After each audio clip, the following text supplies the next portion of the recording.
क्या हमारे देश की जनता को ये जानने का हक नहीं है कि हमारी सीमाओं पर क्या चल रहा है, हमारे जो वीर जवान हैं उनके साथ वहाँ क्या किया जा रहा है, और इसमें एक गोली तक नहीं चली है।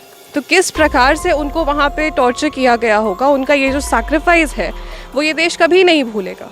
लेकिन और कुछ लोग ये भी हैं जो ये नंबर्स दे रहे हैं कि हमारे 20 मारे गए तो हमने उनके 43 जवानों को घायल किया। ये कोई क्रिकेट मैच या फुटबॉल का गेम नहीं है कि जो हम गोल का स्कोर रख रहे हैं। गोली चलाने अमित शाह और नरेंद्र मोदी नहीं गए थे सर्जिकल स्ट्राइक करने। वहाँ पर हमारे इसी पूर्वांचल का, इसी देश का वो नौजवान गया था जिसके अंदर देश के लिए कुछ करने की लालसा धधक रही थी। मरते वो हैं। अब भाजपा के नेता बड़ा बड़ा पोस्टर लगाते हैं कि सर्जिकल स्ट्राइक के लिए भारत के यशस्वी प्रधानमंत्री की ढेरों बधाई। देश ऐसे नहीं चलता। आज कहाँ गए वो भक्त कहाँ गए? आज क्यों नहीं लगा रहे हैं कि भारत के 20 जवान जो लाल शहीद हुए हैं उनके शहादत पर नकारे प्रधानमंत्री। कहना चाहूँगा इसलिए कि उनके नकारा इसलिए कहना पड़ रहा है कि देश संभल नहीं रहा आपसे। पीएम केयर फंड आपसे संभल जाएगा लेकिन देश नहीं संभल पा रहा आपसे। आज बीजेपी के किसी भी स्पोक्स पर्सन से पूछे, जवाब मांगे तो वो नेहरू पे चले जाते हैं। 1962 में हमारी सेना लड़ी थी सीमा पर, फिर भी हम हारे, ठीक है।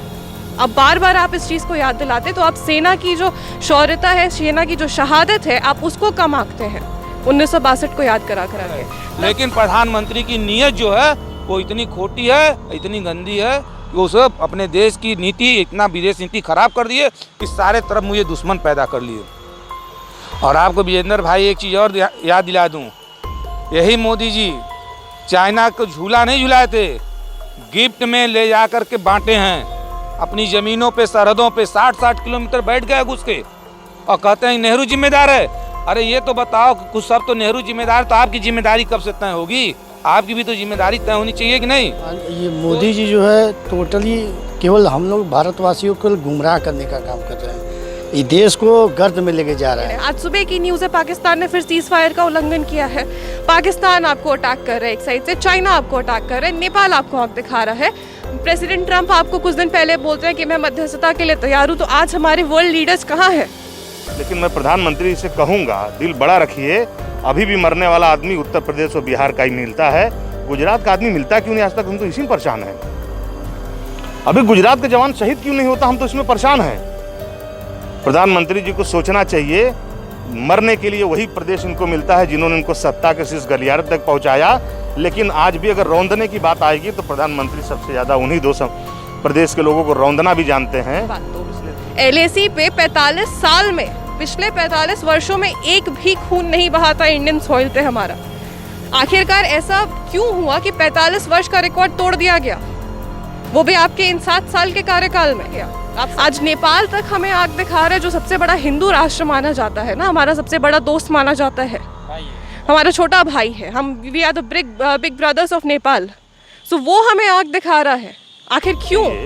कि जिस समय मजदूर पैदल जा रहा था उस समय चाइना हंसता था आपके ऊपर, क्योंकि वो देखता था कि जो देश का नागरिक मर रहा है, वो देश का नागरिक की जो रक्षा नहीं कर रहा, अपने देश की रक्षा कर ही नहीं सकता। इसीलिए उसने आपकी हैसियत बताने का काम किया है। और हमें शर्म है, हम भारतीय हैं, हम हमेशा हमारे आर्मी के जवानों ने हम लोगों का सीना चौड़ा किया, सर गर्व से ऊंचा किया है। लेकिन हमारे प्रधानमंत्री की गलत नीतियों की वजह से आज हम शर्मसार हैं विश्व के पटल पर कि हमारे 20 जवान शहीद हो गए। न जाने अभी ऐसा न हो कि मरने वालों की संख्या को भी छुपाया गया हो, पार्ट वाइज न बताया जाए। हो सकता है आज फिर नया प्रेस कॉन्फ्रेंस में बताया जाए कि हमारे 5 जवान और शहीद हो गए। लेकिन उम्मीद करते हैं कि अभी भी आपकी नैतिकता जगे। हमारे जवानों को किडनैप किया गया था पहले, ठीक है, ये ऑफिशियल स्टेटमेंट है कि उनको पहले किडनैप किया गया, फिर उनको रिलीज किया गया, अभी भी कुछ वहाँ पे मिले नहीं हैं। तो आखिरकार ये जवाबदेही हमारे डिफेंस मिनिस्टर की बनती है, रक्षा मंत्री है वो हमारे।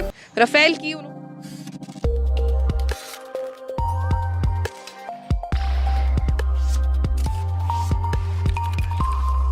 दोस्तों नमस्कार, मैं हूं ब्रिजेंद्र यादव।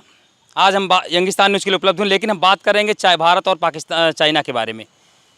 मोदी जी का जो 56 इंच का सीना था, क्या अब सवाल पूछने लायक नहीं है? उन्होंने जो दिखाई है अब तक लगातार, उनकी जो गलत नीतियां हैं, सरकार का पूरा फेलियर है। सुरक्षा, आर्मी सुरक्षा, जिनके हाथ में हथियार होने चाहिए उनके हाथ में आपने कलम देकर उनको भेज दिया है समझौता पत्र के लेकर। वहाँ पर हम उसके ऊपर बात करेंगे। ये बताइए, जो सैनिकों को वहाँ भेजा गया था, कल उनकी निर्मम हत्या की गई, ये लिंचिंग ही सही, ऐसे क्या कहेंगे सर, क्या जवाब देंगे आप? जी, पहले तो मैं शुरुआत करूंगी उन सभी हमारे जो 20 सैनिक हैं उनकी शहादत को अपनी भावपूर्ण श्रद्धांजलि के साथ में।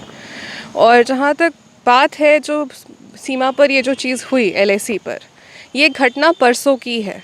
ये न्यूज़ हमें कल दोपहर को मिलती है, जिसको आर्मी की ऑफिशियल जो स्टेटमेंट आती है 20 जो हमें संख्या बताई जाती है वो कल शाम को बताई जाती है। तो आखिरकार LAC पे ये घटना होने के बाद ये न्यूज़ आम जनता तक इतनी देरी से क्यों पहुंचाई गई?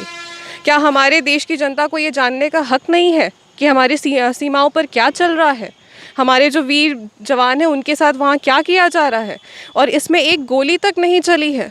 तो किस प्रकार से उनको वहाँ पे टॉर्चर किया गया होगा, उनका ये जो सैक्रिफाइस है वो ये देश कभी नहीं भूलेगा। लेकिन और कुछ लोग ये भी हैं जो ये नंबर्स दे रहे हैं कि हमारे 20 मारे गए तो हमने उनके 43 जवानों को घायल किया। ये कोई क्रिकेट मैच या फुटबॉल का गेम नहीं है कि जहाँ हम गोल का स्कोर रख रहे हैं। वो जो 20 जवान हमारे देश के मारे गए हैं वो 20 परिवार ख़त्म हुआ है। उस 20 परिवार की जो दुख है वो पूरा देश आज समझ रहा है, उनके साथ खड़ा है। तो हमें इस बात का सीधा सीधा जवाब चाहिए कि आखिरकार जवाबदेही किसकी बनती है, किसका फेलियर रहा ये? क्या ये आर्मी के टॉप ऑफिशियल्स का फेलियर रहा जिन्होंने वहाँ उन्हें भेज दिया जब पता था? और डी एस्केलेशन के टाइम पे जब बातें सुधर रही थी, जब ये सिचुएशन को कंट्रोल करने की बात की गई, इस प्रकार से अगर चाइना हमारे साथ बिहेव करता है डी एस्केलेशन प्रोसेस में, तो क्या होगा अगर ये चीज़ें एस्केलेट होंगी? तो फिर क्या हमारे सेना के जवान इसी तरीके से अपनी ही धरती पे, अपनी टेरिटरी पे इसी तरीके से अपनी शहादत देते रहेंगे? आखिर कब तक? 1962 तो सबको याद कराया जाता है। आज बीजेपी के किसी भी स्पोक्स पर्सन से पूछे, जवाब मांगे तो वो नेहरू पे चले जाते हैं। 1962 में हमारी सेना लड़ी थी सीमा पर, फिर भी हम हारे, ठीक है। अब बार बार आप इस चीज़ को याद दिलाते तो आप सेना की जो शौर्यता है, सेना की जो शहादत है, आप उसको कम आंकते हैं 1962 को याद करा करा के। तब से और आज में क्या अंतर आ गया है? आज भी हमारी सेना तो सफ़र कर ही रही है ना। क्या अंतर हो गया? आपने क्या बदल दिया? प्रधानमंत्री जी का ट्वीट अभी तक कुछ आया नहीं उस मुद्दे को लेकर, और सारे मुद्दों पे जब होता है तो वो लोग आ जाते हैं इस पर। और लेकिन राजनाथ सिंह गृह मंत्री, हमारे जो सेना के जो वीर है ना, वो शायद कोई बहुत बड़े फिल्म स्टार नहीं है, वो शायद कोई बहुत बड़े सुपरस्टार या बिजनेसमैन नहीं है जिनके जन्मदिन या किसी का मृत्यु शोक दिखाने के लिए जो हमारे PM डिजिटल इंडिया के तहत तुरंत एक ट्वीट कर देते हैं। उनके ट्वीट्स की जहाँ तक बात है, 2009-2013 के ऐसे कई ट्वीट्स हैं जब वो लगातार UPA सरकार से क्वेश्चन पूछते थे। और आज वही गोदी मीडिया आए थे, उनका मास्क लगा के बच्चों को उन्होंने, मोदी जी ने वो नहीं, आपने ये जो झूला डिप्लोमेसी आपने की थी, आप झूला झूल रहे थे। और आपको पता है प्रधानमंत्री मोदी और जब वो मुख्यमंत्री थे तो उन्होंने 9 बार चाइना का विजिट किया था, जो कि आज तक रिकॉर्ड है सबसे ज़्यादा विजिट का हमारे भारत में किसी भी प्रधानमंत्री के द्वारा। 9 बार वो चाइना गए थे। रैलियों में बोलते थे कि वो हमें अपने पैतृक गांव में लेके गए थे चाइना में, उन्होंने इतने अच्छे से हमारी खातिरदारी की। तो आपका आज फ़र्ज़ नहीं बनता है कि अपने उस दोस्त से पूछे कि आखिरकार उन्होंने अपने आर्मी को ये ऑर्डर क्यों दिया? आज आपकी दोस्ती कहाँ गई? आपका फॉरेन पॉलिसी कहाँ गया? आज नेपाल तक हमें आग दिखा रहा है, जो सबसे बड़ा हिंदू राष्ट्र माना जाता है ना, हमारा सबसे बड़ा दोस्त माना जाता है, हमारा छोटा भाई है। हम we are the big brothers of Nepal. So वो हमें आग दिखा रहा है। आखिर क्यों? हमारी फॉरेन पॉलिसी में कहाँ पे चूक हुई जो आज हमारे सारे जो इतने एनिमीज़ हैं वो हमारे खिलाफ यूनाइटेड है? आज सुबह की न्यूज़ है पाकिस्तान ने फिर सीज़ फायर का उल्लंघन किया है। पाकिस्तान आपको अटैक कर रहा है एक साइड से, चाइना आपको अटैक कर रहा है, नेपाल आपको आंख दिखा रहा है। प्रेसिडेंट ट्रंप आपको कुछ दिन पहले बोलते हैं कि मैं मध्यस्थता के लिए तैयार हूँ। तो आज हमारे वर्ल्ड लीडर्स कहाँ हैं? आज हमारे इंटरनेशनल फ्रेंड्स कहाँ हैं? रशिया कहाँ है? हमारे बाकी जो दोस्त हैं वो कहाँ पे हैं? किसी की तरफ से कोई खबर आई है जिसने इंडिया का साथ दिया हो, चाइना के खिलाफ एक शब्द भी बोला हो कि नहीं हम इस चीज़ का निंदा करते हैं? तो हमारी पॉलिसी कहाँ विफल हुई है? ये किसका जवाब बने? तो भारत में कर ही रहे थे, तो क्या जो भारत के बाहरी देश हैं, बगल में पड़ोसी मुल्क हैं, उनके साथ में ऐसा हुआ क्या? नहीं, देखिए, डिवाइड एंड रूल की जहाँ तक बात है, आपने इंडिया को डिवाइड कर दिया धर्म जाति नाम पे, लेकिन आपने हमारे एनिमीज़ को यूनाइट कर दिया। आपने इंडिया के अंदर तो पहले इंडियन सिटीजन्स को जितना टॉर्चर करना था तो कर ही दिया। आज भी जितने CAA प्रोटेस्टर्स हैं उनको आज भी गिरफ्तार किया जा रहा है, नई नई FIR लगाई जा रही हैं। तो आपने अब अपने सिटीजन्स को खुद टॉर्चर करने के बाद अपने बाहरी जो हमारे एनिमीज़ हैं उनको भी आपने फ्री पास दे दिया। क्या ये बाहर से भी आइए हमारे देश को टॉर्चर करिए आप? तो आखिरकार ये देश नहीं वो आज हमारे जो 20 क्या दर पे क्या प्रधानमंत्री ऐसे जो देश की रक्षा नहीं कर पा रहे हैं, इस्तीफा देना चाहिए उनको? हम नैतिकता की उम्मीद रखते हैं उनसे। हम रखते हैं उनसे नैतिकता की उम्मीद। अगर नैतिकता की उम्मीद रखे होते ना तो पुलवामा को जब हमारे जवान वहाँ शहीद हुए थे तो आज तक क्यों नहीं हमारे पास कोई जवाब आया। लेकिन उस चीज़ को रैलियों में तो बहुत भुना लिया 2019 में कि पुलवामा में हमारे जवान शहीद हुए हैं। आज तक हमें पता चला वो RDX वहाँ किसने लेके आया था, हमें नहीं पता चला ना। तो नैतिकता की उम्मीद हम इन लोगों से कैसे रख सकते हैं फिर देश गर्त में जाए। एक सवाल और तुम्हारे मित्र खड़े हैं, हमारे साथ भाई साहब ये हैं यंगिस्तान न्यूज़। पहले स्वागत आपका। और ये बताइए, जो आज चाइना ने जो हमारे देश के जवानों की लिंचिंग की है, मैं लिंचिंग शब्द उपयोग कर रहा हूँ क्योंकि नियति भेजा गया था उनको वहाँ पर, क्या जवाब कहेंगे आप? देखिए, जो हम लोगों ने खबर देखा, खबर में ही था कि झड़प में 20 जवान शहीद। ये कौन सी झड़प है कि झड़प तो लगता है कि एक दूसरे के बीच में हाथापाई होने में, अगर हाथापाई में हमारे 20 जवान शहीद हो सकते हैं तो हमले में न जाने कितने जवान शहीद हो जाएंगे। और सबसे बड़ी चीज़ कि हमको तो देखिए, हम देश के सजग नागरिक हैं। हमको हमारे प्रधानमंत्री द्वारा बताया जाता है और प्रधानमंत्री द्वारा बताया जाता है उनके भक्तों को, और भक्तों द्वारा बताया जाता है देश के आम नागरिकों को कि हमें चाइना का विरोध करना है। और उसका विरोध करने के लिए भी हम चाइनीज़ मोबाइल का उपयोग करते हैं। ये मैसेज भी टाइप करने के लिए हम चाइनीज़ मोबाइल का उपयोग करते हैं। हमें चाइना का विरोध करना है ये बताने के लिए हम 3000 करोड़ की मूर्ति लगवा देते हैं पटेल जी की गुजरात में, क्योंकि भक्तों द्वारा बताया जाता है कि चाइना हमारा सबसे बड़ा दुश्मन है और चाइना माल का बहिष्कार करना। ये कहते कहते हम रेलवे के टेंडर उनको दिल्ली में ले जाके चाइना को दे देते हैं, क्योंकि हमें चाइना को एकदम नाको चने चबा देना है। चाइना को इस प्रधानमंत्री के नेतृत्व उल्टा तो नहीं हो रहा है? नहीं, देखिए, उल्टा तो हो ही नहीं रहा है। आप हम लोग देश एकदम सही दिशा में जा रहा है। इसलिए सही दिशा में जा रहा है कि देश को इन्होंने कसम लिया हुआ है, जो हर भाषण में ये कहते थे 60 साल 70 साल पीछे, 70 साल। अभी देश को 70 साल पहले ले जाएंगे। 70 साल पहले देश गुलाम था, अंग्रेज़ों ने देश पर राज किया था, और 70 साल पहले देश के अंदर एक सुई बनाने का भी कारखाना नहीं था। इसलिए धीरे धीरे सारे कारखानों को बेच के देश को जब 70 साल पीछे ले जाएंगे, इसके बाद लगता है मोदी जी का प्लान वहाँ से चालू होगा। अभी ये देश को पीछे ले जाने में लगे हैं, 70 साल पीछे ले जाने में। क्योंकि आप चाइना की बात करते हैं, आपकी विदेश नीति तो इतनी ख़राब नीति तो आज हम लोगों ने देखा ही नहीं। कोई देश आप पे भरोसा नहीं कर रहा है, क्योंकि सबको ये पता है कि आप अन्य देशों के प्रेसिडेंट उनके आप अपने यहाँ बुला करके पैसा हाउडी मोदी का आप लगाएंगे और ज़मीन देंगे। ट्रम्प आपको स्टेडियम देंगे कि आइए अमेरिका में पैसा अपना लगाइए, अपनी मार्केटिंग करिए।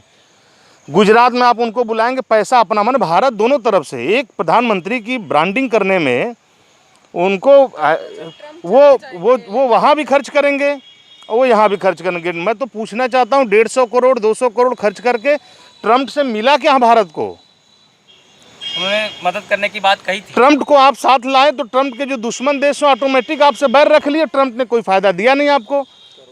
मतलब एक तरीके से हमारे पास जो जमा पूंजी थी वो भी हमने इन्वेस्ट कर दिया और जो आने की उम्मीद थी वो ब्रेक लग गया। और चाइना से हम, देखिए, मैं भारतीय हूँ, हमारे अपने शहीद जो हुए हैं उनके प्रति श्रद्धांजलि भी है, और हमें अपने वीरों के ऊपर इतना भरोसा है कि वो देश के जब आन मान सम्मान की रक्षा आएगी, वो सबसे ज़्यादा हम तो सबसे बड़ी चीज़ है। देखिए, हम जातिगत और भाषावाद और राज्यवाद नहीं करते, लेकिन मैं प्रधानमंत्री से कहूँगा, दिल बड़ा रखिए। अभी भी मरने वाला आदमी उत्तर प्रदेश और बिहार का ही मिलता है, गुजरात का आदमी मिलता क्यों नहीं आज तक? हम तो इसी में परेशान हैं। अभी गुजरात के जवान शहीद क्यों नहीं होता, हम तो इसमें परेशान हैं। प्रधानमंत्री जी को सोचना चाहिए, मरने के लिए वही प्रदेश इनको मिलता है जिन्होंने इनको सत्ता के शीर्ष गलियारे तक पहुंचाया। लेकिन आज भी अगर रौंदने की बात आएगी तो प्रधानमंत्री सबसे ज़्यादा उन्हीं दो प्रदेश के लोगों को रौंदना भी जानते हैं। इसलिए दिल बड़ा करें। चाइना जापान जिनकी बात ये करते हैं ना, उनको जब आपकी नीति ठीक होगी, आप भारत के ऊपर लोगों के अंदर जब भरोसा पैदा करिएगा। आप तो देश को आपने मरने के लिए छोड़ के आप चुनाव में निकल गए। अब आप अभी बिहार का हिंदू खतरे में है, अभी बिहार का हिंदू खतरे में है, अभी बंगाल का हिंदू खतरे में है। और ये अभी पता नहीं वहाँ के हिंदू को, वो 73,000 LED लगा के बताई जा रही है कि आप खतरे में हैं। और इस खतरे से उबारेंगे अमित शाह बैठ के अपने ऑफिस में सैनिटाइजर अपने आप को करा करके, और आराम से डिजिटल सिस्टम के तहत उनको ये बता रहे हैं कि आपका जीवन खतरे में है। लेकिन पूछना चाहिए कि जिस समय मजदूर पैदल जा रहा था उस समय चाइना हंसता था आपके ऊपर, क्योंकि वो देखता था कि जो देश का नागरिक मर रहा है, वो देश का नागरिक की जो रक्षा नहीं कर रहा, अपने देश की रक्षा कर ही नहीं सकता। इसीलिए उसने आपकी हैसियत बताने का काम किया है। और हमें शर्म है, हम भारतीय हैं, हमेशा हमारे आर्मी के जवानों ने हम लोगों का सीना चौड़ा किया, सर गर्व से ऊंचा किया है, लेकिन हमारे प्रधानमंत्री की गलत नीतियों की वजह से आज हम शर्मसार हैं विश्व के पटल पर कि हमारे 20 जवान शहीद हो गए। न जाने अभी ऐसा न हो कि मरने वालों की संख्या को भी छुपाया गया हो, पार्ट वाइज न बताया जाए।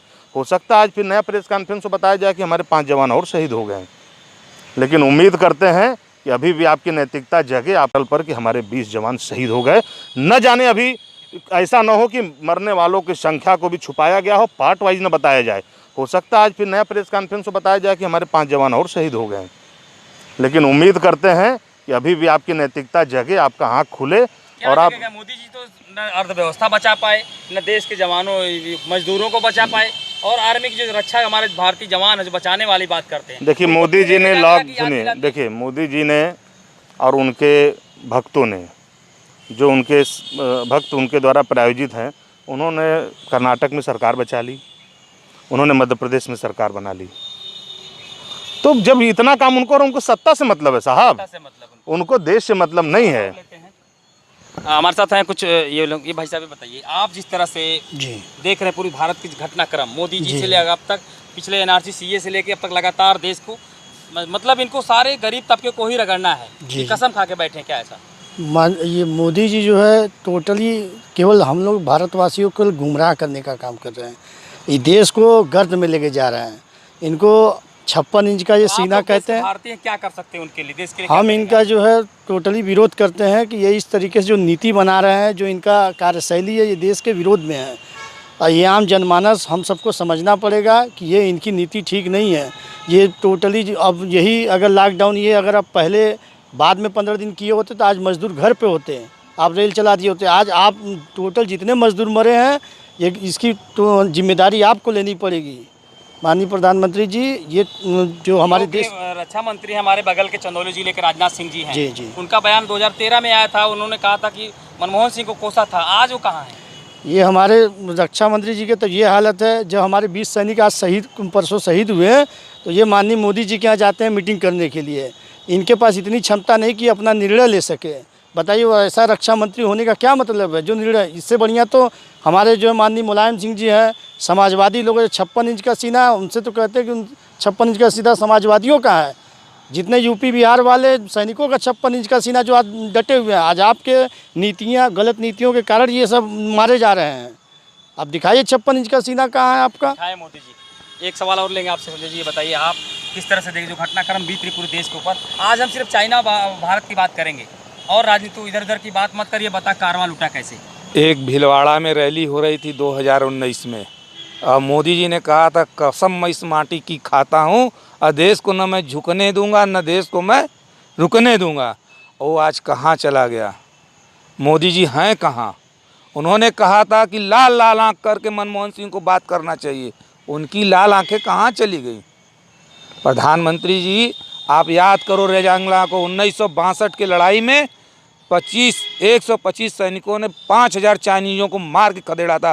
रेजांगला आप याद कर लेना, वो सैनिक हमारे हैं जो कल भी मार के खदेड़े लेकिन शहीद हुए, उनको मैं श्रद्धांजलि उनको नमन करता हूँ। और ऐसी सेना पर मुझे गर्व है और भारतीय होने पर गर्व है। लेकिन प्रधानमंत्री की नीयत जो है वो इतनी खोटी है, इतनी गंदी है कि वो सब अपने देश की नीति, इतना विदेश नीति खराब कर दिए कि सारे तरफ मुझे दुश्मन पैदा कर लिए।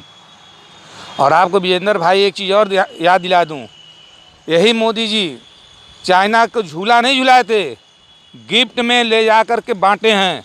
अपनी ज़मीनों पे, सरहदों पे 60-60 किलोमीटर बैठ गए घुस के और कहते हैं नेहरू जिम्मेदार है।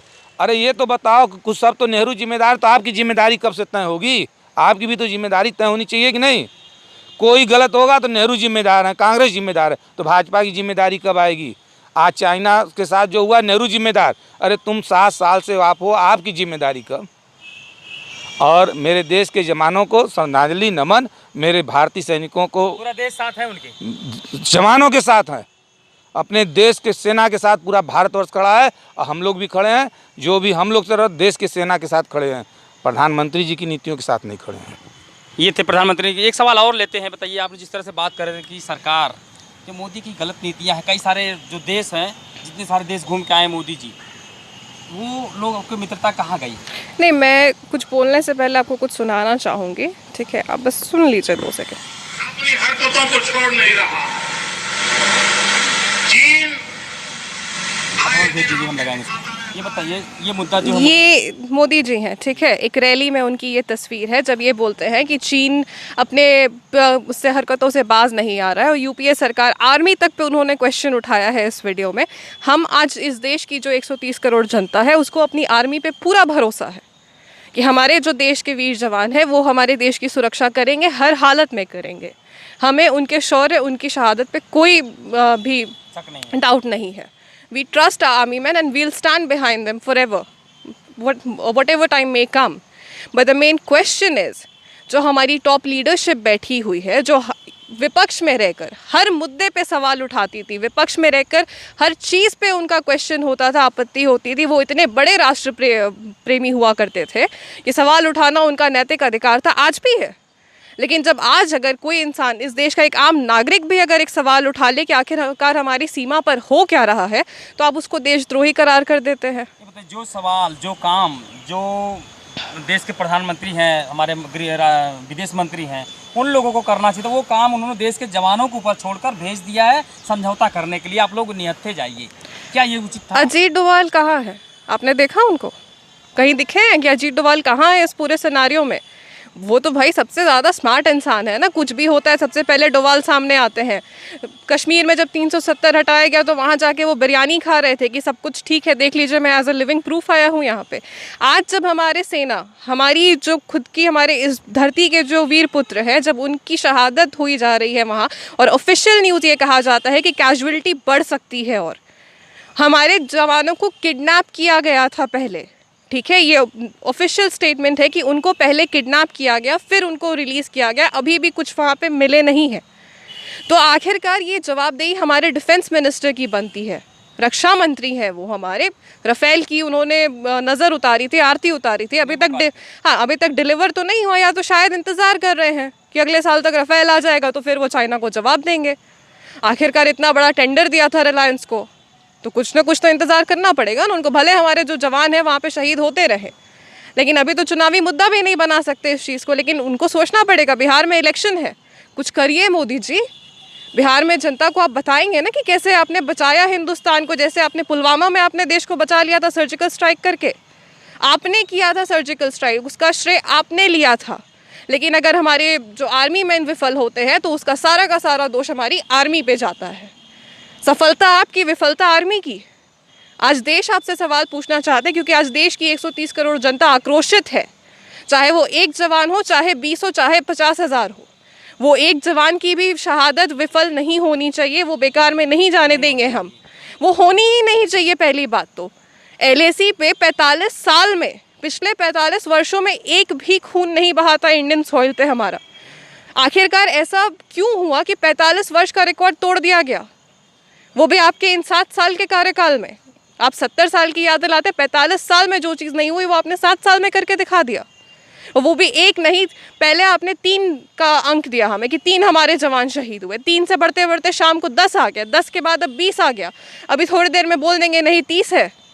तो आखिरकार अपनी विफलता को own up your mistakes and come out and address the nation, because we need a prime minister to answer and be accountable for his actions and his failures. We the citizen of country need assurance, और हमें जानना ये हमारा अधिकार है कि हमारे देश में चल क्या रहा है। आप हमारी चीज़ों को नेशनल सिक्योरिटी के नाम पे हमसे छुपा नहीं सकते कि ये एक बहुत ही सेंसिटिव मुद्दा है, हम आपको नहीं बता सकते हैं। ये बिल्कुल भी सेंसिटिव मुद्दा नहीं है। अगर हमारे देश के जवान वहाँ पे अपनी शहादत दे रहे हैं, वो क्यों दे रहे हैं, किसकी विफलता से दे रहे हैं, और आगे का आपका प्लान ऑफ एक्शन क्या है, किस तरीके से आप इस चीज़ को जवाब देने का सोच रहे हैं, वो आपको बताना पड़ेगा, देश को बिल्कुल बताना पड़ेगा। एक सवाल और लेंगे, मैं चाहूँगा हमारे भाई एक साराना अंदाज में कुछ आप देश के हित के लिए कहिए, और मोदी जी जो काम कर रहे हैं, उनके रक्षा मंत्री अमित शाह जी हैं, तीनों लोगों को एक संदेश जाए। देखिए, मरीज अगर 2 लाइन में मैं कह दूं तो पहले तो जो शहीद हुए हैं उनके लिए कहा जा सकता है कि शहीदों की चिताओं पर लगेंगे हर बरस मेले, वतन पे मरने वालों का यही बाकी निशान होगा। क्योंकि उनके हिस्से जब आएगी, शहादत आएगी, लेकिन सत्ता उनके शहादत के नाम पे जिनके हिस्से आएगी वो सत्ता में बैठे लोग हैं। क्योंकि जब बड़े बड़े पोस्टर हम लोगों ने इस देश में देखा था, जब पुलवामा की घटना हुई उसके बाद सर्जिकल स्ट्राइक जिसको हम लोग तो पाकिस्तान ने कहा जी हमारे 300 बकरियां मार के गए हैं। ये कौन सी देखिए, स्ट्राइक की बात अब वो करते हैं? सर्जिकल स्ट्राइक थी या फर्जिकल स्ट्राइक थी, हम उस विवाद में नहीं पड़ेंगे। इसलिए कि क्योंकि वो देश में, क्योंकि हम अगर इनकी तरह हम कह देंगे वो फर्जिकल स्ट्राइक थी तो माना जाएगा हम देशद्रोही अपने देश के सैनिकों की। इसलिए हमें पूरा अपने देश के सेना के, लेकिन ख़राब कहाँ लगा कि गोली चलाने अमित शाह और नरेंद्र मोदी नहीं गए थे सर्जिकल स्ट्राइक करने। वहाँ पर हमारे इसी पूर्वांचल का, इसी देश का वो नौजवान गया था जिसके अंदर देश के लिए कुछ करने की लालसा धधक रही थी। मरते वो हैं। अब भाजपा के नेता बड़ा बड़ा पोस्टर लगाते हैं कि सर्जिकल स्ट्राइक के लिए भारत के यशस्वी प्रधानमंत्री की ढेरों बधाई। देश ऐसे नहीं चलता। आज कहाँ गए वो भक्त कहाँ गए? आज क्यों नहीं लगा रहे हैं कि भारत के 20 जवान जो लाल शहीद हुए हैं उनके शहादत पर नक्कारे प्रधानमंत्री। अब कहना चाहूँगा इसलिए कि उनके नक्कारा इसलिए कहना पड़ रहा है कि देश संभल नहीं रहा आपसे। पीएम केयर फंड आपसे संभल जाएगा लेकिन देश नहीं संभल पा रहा आपसे, क्योंकि आप जिस दिन से आपने कहा कि हम देश के लोगों के प्रति आपके अंदर भावना अगर होती तो जहाँ चुनाव होना है, हिमाचल प्रदेश में चुनाव होगा, अगर 8 बच्चे बस एक्सीडेंट में मरेंगे तो आप ट्वीट कर देते हैं, लेकिन यहाँ देश का 20 जवान शहीद हो गया है। और का भी नहीं है, राजनाथ सिंह की संवेदना, क्योंकि ये वो लोग हैं कि कहेंगे कारवां गुजर गया गुबार देखते रहे, और मरीज मर गया बुखार देखते रहे। ये हमारे आपको बुखार को इसलिए देख रहे हैं क्योंकि उनको पता है कि हमको, हमारे अंदर अभी भी हिंदू मुसलमान, दलित ब्राह्मण, गाय गोबर, मंदिर मस्जिद यही पनप रहा है। इसलिए वही बुखार नस देख के वही दवा हमको आप दे रहे हैं। आज आप देखिएगा, अगर देश में कहीं कोई सेना का जवान शहीद हो रहा है, अब अखबारों को अगर आप उठा के देखिएगा तो उसमें एक लाइन जरूर कहीं आएगा, भव्य राम मंदिर 2022 तक बन के होगा तैयार, जल्दी ही होगा शिला पूजन, जल्दी होगा। ये थे कुछ लोग बनारस में। इन्होंने जो भारत और चाइना के बीच में एक वार चल रहा है, आखिर में वार कब ख़त्म होगा? मुझे लगता है भारत सरकार ने हमारे देश के जो वीर जवान हैं उनको लिंचिंग के लिए छोड़ा था वहाँ पर, क्योंकि उनके हथियार रखवा के उनको भेजे गए थे और चाइना पूरी तरह से अलर्ट था। इस नाते इतनी बड़ी निर्मम हत्या हुई है। इसके ऊपर मुझे लगता है सरकार का फेलियर है, रक्षा मंत्री का फेलियर है, और जो हमारे बिपिन रावत जी हैं हम उनसे भी सवाल करेंगे कि आपके साथ में जो सारी पूरी टीम लगी हुई है, अजीत डोभाल जी हैं और कई सौ लोग, ये कैसे नहीं हो पाया? आखिर में इतना बड़ा फेलियर क्यों हुआ है? देश जवाब चाहिए, देश को आपको देना पड़ेगा। हिंदुस्तान न्यूज़ के लिए ब्रिजेंद्र यादव, वाराणसी।